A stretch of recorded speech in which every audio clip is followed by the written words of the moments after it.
Bonjour les orateurs. On se retrouve aujourd'hui pour la suite de notre vidéo sur le charisme. Et on va analyser ensemble différents charismes afin de pouvoir se les accaparer.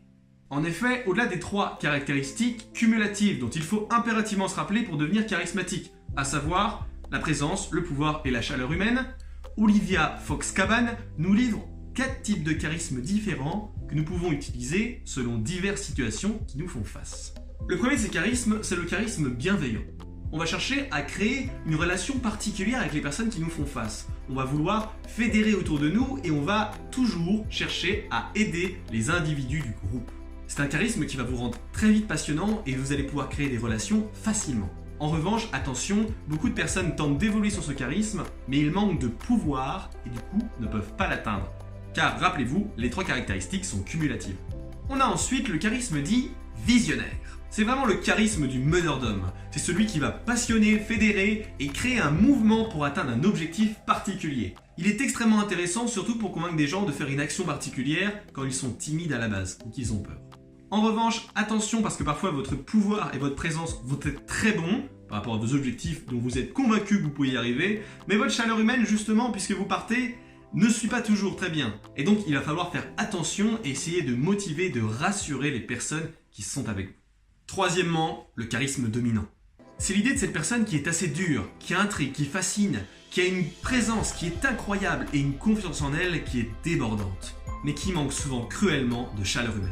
Et justement, faites attention avec ce charisme, car j'en vois beaucoup qui, à plus ou moins haute échelle et inconsciemment, font en sorte de le développer afin de pouvoir se faire respecter. Malheureusement, sur le long terme, on crée rarement de grandes relations avec ce type de charisme. Alors, vous allez impressionner, certes, mais si vous n'arrivez pas à mettre le curseur sur l'autre, eh bien vous n'allez jamais créer de relations humaines sur le long terme. Et malheureusement, ça veut très souvent dire être perdant. Après, sachez que vous pouvez développer plusieurs de ces charismes et utiliser le plus adapté à la situation qui vous fait face.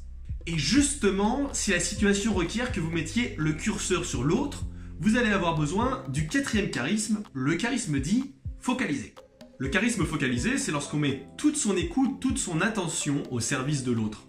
C'est par exemple le moment où cette personne a un problème grave qui lui arrive dans sa vie et qu'elle va vous en parler. À ce moment-là, vous n'avez pas à prendre la parole, vous n'avez pas à imposer vos idées. Vous avez simplement à l'écouter et faire en sorte que cette personne qui est en face de vous soit la plus importante au monde. Par contre, le défaut de ce charisme, c'est qu'en général, il manque beaucoup de pouvoir.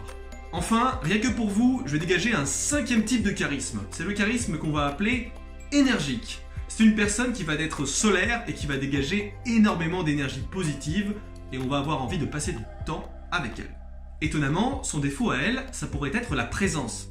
Car elle est très énergique, ses intentions sont souvent louables, mais elle fonce dans son coin et a du mal parfois à s'arrêter et écouter les autres.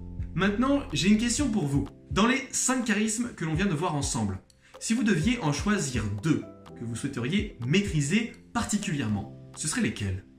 C'est très important car mon but c'est de vous aider et pour cela je dois savoir ce qui vous pose problème et ce que vous recherchez particulièrement. Donc laissez en commentaire les 2 charismes que vous souhaitez voir développés sur la chaîne et je ferai des vidéos spécialement dans cet objectif. Mais rappelez-vous que développer son charisme et son éloquence ça prend du temps. Dans tous les cas, moi je ferai en sorte de faire le plus de vidéos possible pour pouvoir vous aider dans cet objectif-là. On se retrouve dans une semaine, portez-vous bien les orateurs.